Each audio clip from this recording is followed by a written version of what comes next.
Good evening student, कैसे हैं आप सब। आशा करती हूँ आप सब बहुत अच्छे होंगे। हम हिस्ट्री की क्लास स्टार्ट कर रहे हैं, भारतीय इतिहास। और इतिहास के बारे में ये हमारे एनएमएमएस के पेपर में, जो हमारी छात्रवृत्ति के श्रेष्ठता के पेपर में, एनएमएमएस के पेपर में इनसे रिलेटेड है। और हमारे अ, इन क्लास छात्रवृत्ति के जो भी पेपर्स होते हैं उनमें इतिहास यानी एसएसटी और जीके से भी रिलेटेड है ये, तो उसमें पूछे जाते हैं। तो हम स्टार्ट करते हैं। ये मेरी फर्स्ट क्लास है, फर्स्ट उसका है, तो फर्स्ट लेक्चर है और भारतीय इतिहास हम स्टार्ट कर रहे हैं। प्राचीन भारत के बारे में पढ़ेंगे ये अभी धीरे धीरे। पहले सबसे पहले यहाँ पे प्राचीन भारत के बारे में पढ़ने से पहले यहाँ पे इतिहास का थोड़ा परिचय है कि इतिहास क्या है। तो इतिहास का परिचय हम पढ़ रहे हैं यहाँ पे, परिचय के बारे में।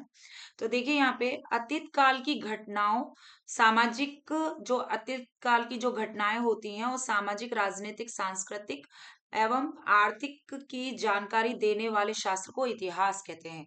यानी कि हमारे जो घटनाएं अतीत में घटती हैं, जो घटनाएं किस में घटती हैं बच्चों, अतीत में, यानी कि जो हमारी भूतकाल में घट चुकी हैं वो घटनाएं, भूतकाल से रिलेटेड यानी अतीत की हो गई। तो भूतकाल में जो भी घटनाएं घट गई हैं वो सभी हमारी घटनाएं, अगर वो हमारी राजनीतिक, सामाजिक और सांस्कृतिक और आर्थिक स्थिति की जानकारी दे रही है तो वो सभी इतिहास कहलाते हैं, वो सभी शास्त्र। तो ये परिभाषा है एक तरीके से इतिहास की।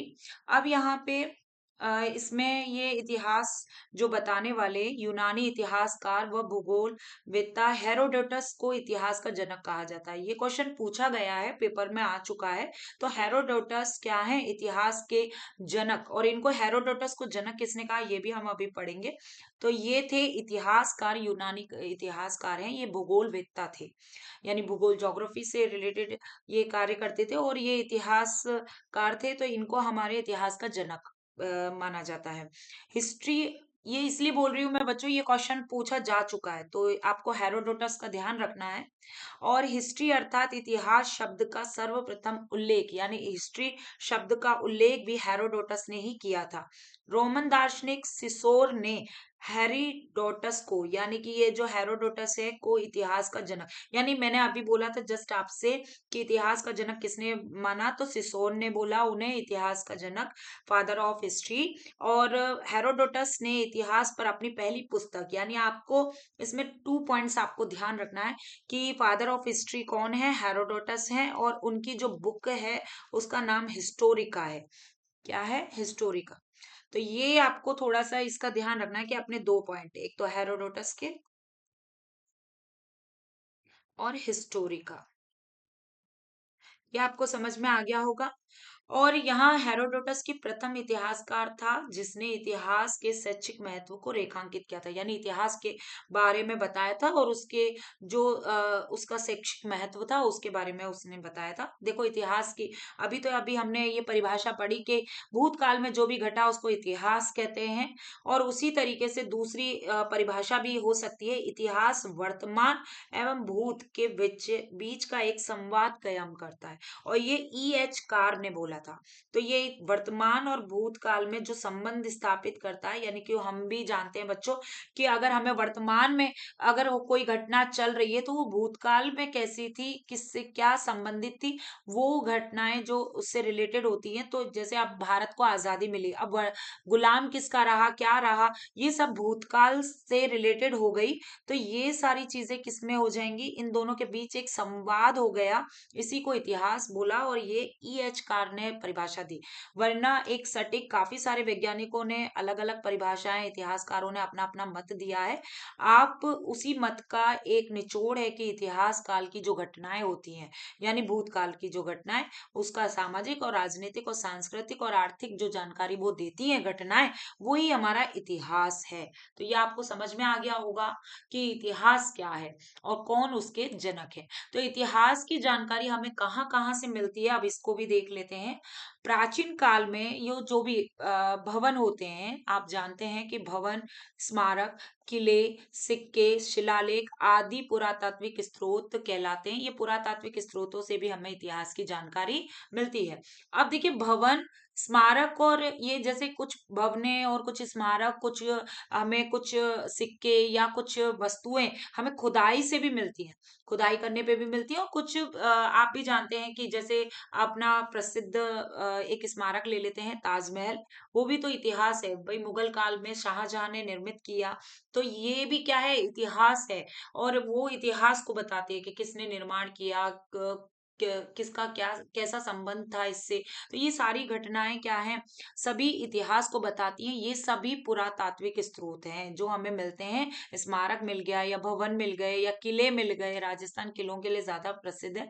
सिक्के मिलते हैं कि पहले पत्थर के सिक्के, फिर चांदी के सिक्के, या इस तरीके से सारे जो सिक्के चले हैं, सोने के सिक्के, मिश्रित धातु के सिक्के, या जो भी सिक्के चले, तो उनसे भी हमें पता चलता है कि किस काल में कौन से सिक्के चले, क्या इतिहास था, क्या था, ये सारी चीजें। शिलालेख, शिलालेखों पर लेख लिखे रहते हैं, वृत्तांत लिखा रहता है। शिला माने होता है चट्टान, और चट्टानों पर लेख लिखे रहते हैं। और वो चट्टानों पर जो लेख लिखे रहते हैं, उनसे भी पता चलता है, उन लेखों से, कि उस समय कि कौन सा राजा था और कौन सी घटना घटी थी। तो ये सारी चीजें भी है ना, ये सारे पुरातात्विक स्रोतों से हमें पता चलता है इतिहास के बारे में। तो कुछ ऐसे ही देखिए यहाँ पे, ताड़पत्र।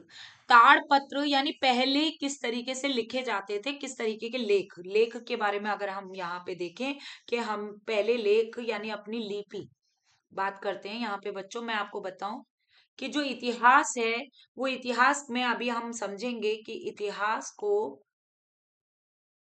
इस तरीके से बांटा गया है तीन भागों में। एक पुरातात्विक इतिहास यानी प्रागैतिहासिक बोलते हैं, अभी हम इसके में देखेंगे, अभी इसके बारे में देखिए, मैं अभी इसको थोड़ा सा यहाँ पे इसी को समझाने से पहले मैं आपको यही समझा देती हूँ कि इसमें देखिए, ये देखिए, अगर हम इतिहास को समझें, सबसे पहले इसी को समझ लेते हैं, फिर हम ताड़पत्र वाले उसको हिस्से को समझेंगे।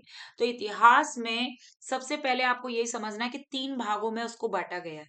तो वही जो लिपि यानी लेख के आधार पे हम उसी को देख रहे हैं।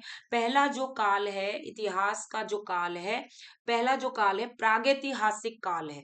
प्रागैतिहासिक काल में हमें जो पुरातात्विक साक्ष्य मिले हैं, उसमें कोई भी लिखित विवरण नहीं है, यानी हमें जो भी साक्ष्य, पुरातात्विक साक्ष्य मिले, उसका लिखित नहीं। तो देखिए, जिस काल में मनुष्य द्वारा घटनाओं का कोई भी लिखित लिखित विवरण नहीं मिलता है, तो वो क्या कहलाता है, प्रागैतिहासिक काल कहलाता है। आपको ये चीज ध्यान रखनी है कि इतिहास के तीन पार्ट हो गए। एक तो प्रागैतिहासिक काल, और सेकंड पार्ट है आदकाल, आद ऐतिहासिक काल, और थर्ड पार्ट में यहां लिख देती हूँ ऐतिहासिक काल। और बच्चों, अगर इसको आप समझ गए कि ये तीन पार्ट, और ऐतिहासिक काल में ही मैं यहाँ आपको बता देती हूँ तीन पार्ट है। पहला है आपका, यहाँ पे आप जो पढ़ोगे प्राचीन भारत के बारे में या प्राचीन इतिहास के बारे में पढ़ोगे, तो प्राचीन भारत के बारे में यानी प्राचीन इतिहास से रिलेटेड होगा। फिर मध्य इतिहास, जो मध्य भारत में जो घटनाएं घटी, इतिहास की चीजें होंगी। और फिर बाद में आपके यहाँ पे आधुनिक इतिहास, क्या हो जाएगा, आधुनिक इतिहास। और ये आधुनिक इतिहास यानी प्राचीन इतिहास, मध्य इतिहास, आधुनिक इतिहास, ये हम पढ़ेंगे ऐतिहासिक काल में, इतिहास में, यानी इसी को इतिहास कहते हैं। अब मैंने यहाँ इतिहास लिख दिया, तो इतिहास इसको नहीं कहेंगे, ये तो आपका क्या हो गया, मतलब एक तरीके से आप यही समझ लीजिए, इतिहास समझ लीजिए, या वो तीन जो ये भाग दिए गए हैं, इन्हीं में ये प्रागैतिहासिक काल, आद ऐतिहासिक काल, और ये ऐतिहासिक काल, तीन जो पार्ट दिए गए हैं। तो ये तीनों पार्ट मैं आपको यहाँ पे समझा रही हूँ, आप इसमें समझ जाएंगे। मैं आशा करती हूँ आपको ये चीज समझ में आ गई होगी कि ऐतिहासिक काल में हम प्राचीन भारत और ये सारी चीजें पढ़ेंगे, जो स्टार्टिंग करेंगे। तो सबसे पहले जो मैं समझा रही हूँ यहाँ पे, ये देख लीजिए कि सबसे पुराना, सबसे प्राचीन, जहां पर लिखित कोई भी विवरण नहीं मिलता है, सिर्फ हमें क्या मिले हैं, सिर्फ हमें पुरातात्विक साक्ष्य मिले, एक तरीके से आदि मानव टाइम, आदि मानव का टाइम है। और उस समय केवल हमें क्या मिले हैं, उस आदि मानव के टाइम पे यहाँ पे, कि हमें उसके साक्ष्य मिले हैं। जैसे मैं आपको अभी इसमें बताऊं, यहाँ पे ये देखिए, तो प्रागैतिहासिक काल जो मैंने अभी आपको समझाया कि प्रागैतिहासिक काल में लिखित साक्ष्य नहीं मिले हैं। इसमें कोई भी लिखित साक्ष्य नहीं मिले, केवल पुरातात्विक साक्ष्य मिले हैं। पुरातात्विक साक्ष्य जो भी मिले हैं हमें, जैसे कि हमें पत्थरों की डिजाइन मिली है, ये जब क्योंकि उस समय आदि मानव काल है और उस समय आग भी किस तरह पत्थरों से, इस तरीके से दो पत्थरों को घिस के आग जलाई जाती थी। और पत्थरों की जो आकृति, जैसे आप इस चित्र में देख सकते हैं, इस बारे में पत्थरों की आकृति आप देख सकते हो। देखो थोड़ा मोटी मोटी आकृति है, वो थोड़ा पैने आकृति, पैने आकृति से इससे शिकार किया जाता था उस समय। जंगली जानवर और इनसे ऐसे पत्थरों के डिजाइन से, पतले पैने आकृतियों से, ये आप डिजाइन देख सकते हैं, पतली इन डिजाइनों से क्या किया जाता था, शिकार किया जाता था और अपने बर्तन वर्तन इस तरीके से बनाए जाते थे। तो ये सारे जो हमें साक्ष्य मिले हैं प्रागैतिहासिक काल के, और ये साक्ष्य हमें ये इसमें कोई भी मतलब पुरातात्विक साक्ष्य हैं, ये कोई भी लिखित ऐसा साक्ष्य नहीं मिला है। इसका सबसे बेस्ट उदाहरण देखिए, मैं यहाँ पे कई पत्थरों के प्राचीन औजार, जिन स्थानों पे मानव रहते थे उनके चिन्ह मिले हैं, पुरानी गुफाओं के कला मिले हैं। तो वो जो मिले हैं, ये जो गुफा है, ये गुफा है भीमबेटका गुफा, और ये सबसे अच्छा उदाहरण है उसका प्रागैतिहासिक काल का।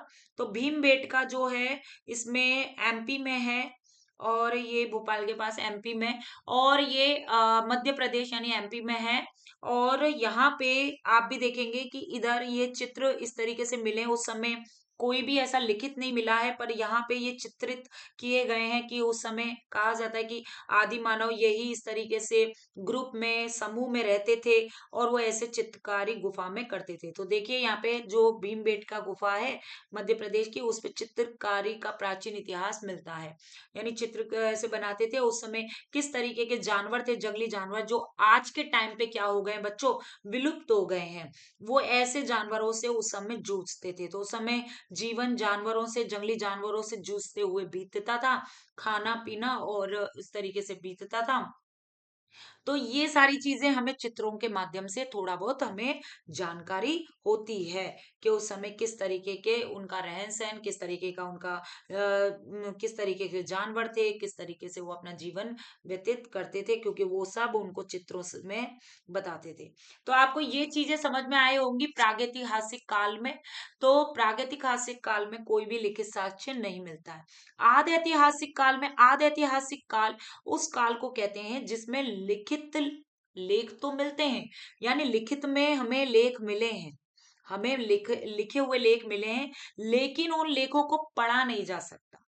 जैसे कि उदाहरण के लिए हड़प्पा संस्कृति यानी सिंधु सभ्यता, और ये हड़प्पा काल का आदि ऐतिहासिक काल में ही रखा गया है।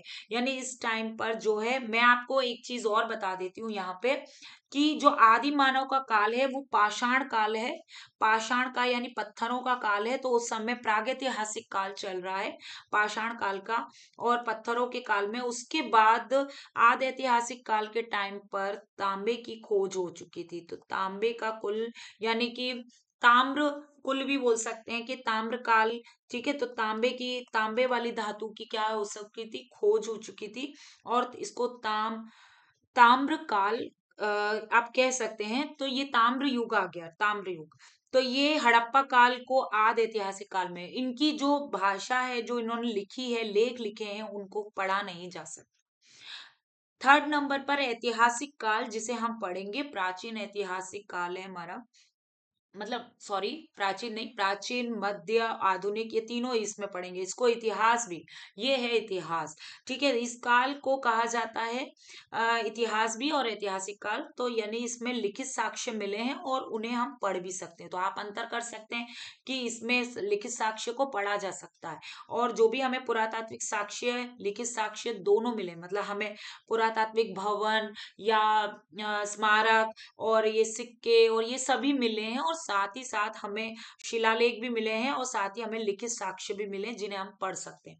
जिसमें बेस्ट उदाहरण है अशोक का अभिलेख। अशोक के अभिलेख शिलालेख होते हैं, और वो सभी मिले हैं। अभी हम इनमें पढ़ेंगे रोमिंदे का अभिलेख, ये भी हम पढ़ेंगे। तो ये सारी चीजें क्या हैं, ये अभिलेख ही यही हैं कि इनसे हमें जानकारी मिलती है। तो देखिए, देखो बच्चों, आगे अगर इसमें हम दोबारा से आ जाएं, तो वो लेख किस तरीके से, तो हमें कैसे कैसे मिले हैं वो इतिहास में हम उसमें आ जाते हैं कि सबसे पहला ताड़ पत्र यानी ताड़ के जो ताड़ का जो पेड़ है उसके चौड़े चौड़े जो पत्ते हैं, चौड़े चौड़े पत्ते आप चित्र में देख सकते हैं। उन चौड़े चौड़े पत्तों पर क्या है, लेख लिखे जाते थे, लेख लिखे जाते थे। तो ये से लेख लिखे रहते थे, ये आप चित्र में देख सकते हैं। और इन पे इनको हम ताड़ पत्र कहते थे। क्या कहते थे? ताड़ पत्र। भोजपत्र, भोजपत्र भुर्ज नामक एक पेड़ है। भुर्ज, भुर्ज नामक एक पेड़ है और जिसकी छाल से, ये छाल देखिए चित्र में दी गई है, ये भुर्ज के पेड़ की छाल है और इस पे ये इस तरीके से सेम लिखे लेख थे और इन लेख लिखे जाते हैं, तो इनको भोजपत्र कह देते थे। तो आप ये समझ गए होंगे कि इस तरीके से पत्र चलते थे। और ताम्र पत्र, ताम्र पत्रों से भी हमें जानकारी मिलती है। ताम्र पत्र वो होते थे तांबे के पतले और चपटे टुकड़े। देखिए आप यहाँ पे देख सकते हैं, तांबे के पतले और चपटे टुकड़े होते थे, उनपे भी कुछ लेख लिखे रहते थे और उनको भी हम ताम्र पत्र कहते थे। उनको हम क्या कहते थे? ताम्र पत्र। और स्तंभों पे लेख यानी खंभों पे, खंभों पे लेख, ये आप देख सकते हैं, यहाँ पे ये चित्र है, खंभों पे ये लेख लिखा है इधर। और ये लेख, अब ये स्तंभ पे लिखा हुआ है इसलिए हम इसको क्या बोलेंगे? स्तंभ लेख। शिलालेख यानी चट्टानों पे, जो मैंने अभी थोड़ी देर पहले बताया, चट्टानों पे लिखा लेख शिलालेख कहलाता है। तो ये चट्टानों पे लिखा लेख यानी पत्थर के चट्टानों पर लिखा लेख शिलालेख कहलाता है। तो ये आप देख रहे होंगे यहाँ पे कि चट्टानों पे लिखे लेख है ये इस तरीके से। और ये जैसे इसमें आगे और देखते हैं। देखिए, तो कुछ उदाहरण मैं आपको यहाँ पे बता रही हूँ कि इतिहास में किस तरीके से हमें मिले हैं। मैंने अभी आपको बताया था अशोक के अभिलेख यानी रुमिनदेही का अभिलेख। तो रुमिनदेही अभिलेख, इसको लुम्बिनी स्तंभ अभिलेख भी बोलते हैं। लुम्बिनी क्यों बोलते हैं? क्योंकि ये नेपाल में पाया गया है, तो लुम्बिनी नेपाल में प्राप्त हुआ है। तो इस लेख से अशोक के बारे में जानकारी पता चलती है हमें। और लुम्बिनी नेपाल में ये प्राप्त हुआ है। अभिलेख में अशोक ने घोषणा की है। क्या घोषणा की है इस स्तंभ लेख में? इस स्तंभ लेख में ये घोषणा की है कि उपज का 8वां भाग कर के रूप में लिया जाएगा। कर यानी टैक्स के रूप में लिया जाएगा। तो ये अभिलेख कौन सी लिपि में लिया गया है? ब्रह्मी लिपि में। ये प्राकृत लिपि यानी ब्रह्मी लिपि में लिखा गया है। तो आप समझ गए होंगे। और इसको पढ़ा भी जा सकता है, स्तंभ लेख है। और ये हमारे इतिहास यानी ऐतिहासिक काल से रिलेटेड है। तो ये एक उदाहरण मैंने आपको समझाया, समझ में आ गया होगा कि इससे भी हमें इतिहास की जानकारी मिलती है। एक और जानकारी देखिए, धौलावीरा। धौलावीरा गुजरात में है, भारत के गुजरात में। और ये धौलावीरा से हमें साक्ष्य मिले हड़प्पा सभ्यता के। तो बच्चों, मैंने अभी आपको कुछ देर पहले ये बताया था कि हमें कुछ स्मारक या भवन या इनके साक्ष्य जो होते हैं वो हमें खुदाई में भी मिलते हैं। खुदाई में भी हमें प्राप्त होते हैं। जैसे आप इसमें देख सकते हैं, धौलावीरा जो ये सभ्यता, ये इसमें हमें हड़प्पा सभ्यता के साक्ष्य प्राप्त हुए हैं। इस तरीके से आप देख सकते हैं, बिल्कुल नगर निर्माण योजना है, जल निकास योजना है, जल निकास की, और इस तरीके से पूरा एकदम दिया गया है। तो ये हमें साक्ष्य मिले हैं पूरे हड़प्पा सभ्यता के। और ये कहाँ पर मिले हैं? धोलावीरा, याद रखना, गुजरात में। किधर? गुजरात। तो इससे भी हमें जानकारी मिलती है कि भारत का जो क्षेत्र है वहां पे हड़प्पा सभ्यता, सिंधु सभ्यता रही है। तो ये इससे भी हमें जानकारी मिलती है और उनके रहन सहन, उनकी संस्कृति, उनके कल्चर, सभी के बारे में हमें पता चलता है। वो किस तरीके से बिल्कुल नगर निर्माण से, देखिए आप इसमें आप देख सकते हैं कि वो बिल्कुल सुसज्जित एकदम पूरी नगर निर्माण उनकी पूरी योजना थी। तो ये इस तरीके से हमें पता चलती है। एक और मैं आपको उदाहरण देना चाहती हूँ, सारनाथ का स्तूप। सारनाथ का स्तूप, इसमें वाराणसी जिले में स्थित है सारनाथ का स्तूप। और ये वाराणसी में जो सारनाथ का स्तूप है, इसमें धमेक, धमेक स्तूप है। इस स्तूप को धमेक स्तूप भी कहते हैं। और इस स्तूप का निर्माण अशोक ने करवाया था। तो अशोक मौर्य वंश के प्रतापी राजा थे। और मौर्य वंश का चंद्रगुप्त मौर्य, चंद्रगुप्त मौर्य के बाद मौर्य वंश की नींव उन्होंने रखी। उसके बाद जस्ट उनके पुत्र, और इसके धीरे धीरे बिंदुसार, फिर बाद में अशोक। तो अशोक एक प्रतापी राजा जिन्होंने पूरे भारत पे, लगभग लगभग पूरे भारत पे एक तरीके से राज्य किया था। तो ये बहुत ही प्रतापी राजा कलिंग युद्ध के बाद हम ये भी घटना आगे इतिहास में पढ़ेंगे। कलिंग युद्ध के बाद उनका हृदय परिवर्तन हुआ और वो बौद्ध धर्म की तरफ क्या हो गए, अग्रसित हो गए। तो बौद्ध धर्म का प्रचार प्रसार में सबसे ज्यादा रोल किसका है, अशोक का। तो ये मैं आपको यहाँ पे यही चीज बता रही हूँ कि यहाँ पे कि ये जो स्तूप है सांची, ये भाई सारनाथ स्तूप जो है, ये सारनाथ स्तूप का स्तूपों में सबसे बड़ा स्तूप है। और स्तूपों में यहाँ पे बौद्ध भिक्षु सब बैठ के प्रार्थना करते हैं, एक तरीके प्रार्थना स्थल है ये। तो ये चीज से हमें पता चलता है कि उस टाइम पर बौद्ध धर्म का किस तरीके से ज्यादा प्रभाव था। तो ये भी हमें पता चलता है। ऐसे सरकारी, तो अब देख लीजिए, अब यहाँ पे ये भी आपको पता चलेगा कि किससे हमें इतिहास की जानकारी। तो ऐसे सरकारी और गैर सरकारी व व्यक्तिगत दस्तावेज जिसे हमारे पूर्वजों के रहन सहन और संस्कृति की जानकारी मिलती हो, भारत में आने वाले विदेशी यात्रियों द्वारा लिखे गए उनके अनुभव, यानी हम उनके अनुभव से भी हमें जानकारी मिलती है। देखो समझिए कि दस्तावेज जो भी हैं सभी से तो हमें जानकारी मिलती है, पर भारत में जो भी विदेशी यात्री आए घूमने के लिए, उनसे भी हमें क्या मिलते हैं, उनसे हम उनके अनुभव से भी हमें भारत के बारे में जानकारी मिलती है। जैसे कुछ उदाहरण इसमें दे रखे हैं। वेंगसांग, वेंगसांग हर्षवर्धन के टाइम पर आए। वेंगसांग ये भी हम पढ़ेंगे आगे चल के। वेंगसांग हर्षवर्धन के टाइम पे आए। और ये तो हर्षवर्धन के टाइम पे, ये उससे उससे भी पहले फयान फयान आए जो गुप्त वंश के टाइम पे आए, गुप्त वंश के। और मेगस्थनीज, मेगस्थनीज मौर्य वंश के टाइम आए। सबसे पहले ये जो पहला, जब अगर इन तीनों में देखा जाए तो तीनों में सबसे पहले मेगस्थनीज, फिर फयान, और नंबर पे हर्षवर्धन पुष्यभूति के वंश के टाइम पे। तो मेगस्थनीज ये आए हैं मौर्य वंश, चंद्रगुप्त मौर्य के टाइम, चंद्रगुप्त मौर्य का। तो ये इनके भी अनुभवों से हमें पता चलता है कि उस टाइम पे किस तरीके से भारत के बारे में पता चलता है कि भारत में किस तरीके की पूरी उनकी राजाओं की किस तरीके की रणनीति थी, किस तरीके से वो शासन करते थे, उनके बारे में उन्होंने लिखा। जैसे मैगस्थनीज ने चंद्रगुप्त मौर्य के बारे में बहुत अच्छा लिखा, उनके बारे में तारीफ करी। फयान ने, जैसे कि फयान ने उस समय बताया कि भारत गुप्त वंश के टाइम पे एक तरीके से स्वर्ण काल था भारत का। तो वो फयान ने ये बताया कि उस समय चंद्रगुप्त जो द्वितीय थे, उस समय उनका शासनकाल किस तरीके का था, और किस तरीके से उन्होंने मतलब कितने वो प्रतापी, और किस तरीके से विज्ञान और सभी में उन्नति भारत कर रहा था। तो ये सारी चीजें बताई। वेंगसांग ने बताया हर्षवर्धन किस तरीके से दानी राजा थे। तो ये सारी जानकारी हमें इतिहास के बारे में इनके अनुभवों से मिलती है। तो बच्चों आपको ये चीजें पता चल गई होंगी। कुछ जानकारियां हमारे जैसे वेद भी, जैसे मैंने आपको शुरुआत में बताना चाहे कि धार्मिक साहित्यों से भी हमें क्या है, कुछ धार्मिक साहित्यों से भी हमें इतिहास की जानकारी मिलती है। तो वैदिक कालीन विवरण जो हमें मिलता है वो मिलता है, जैसे कि रामायण की बात करें तो रामायण के निर्माता है वाल्मीकि। और महाभारत के वेद व्यास, इनसे भी हमें क्या है उस टाइम के इतिहास के बारे में, अपने इतिहास के बारे में कथाओं से इनसे पता चलता है। जैन बौद्ध साहित्यों से जैन धर्म और बौद्ध धर्म की कथाओं के बारे में पता चलता है।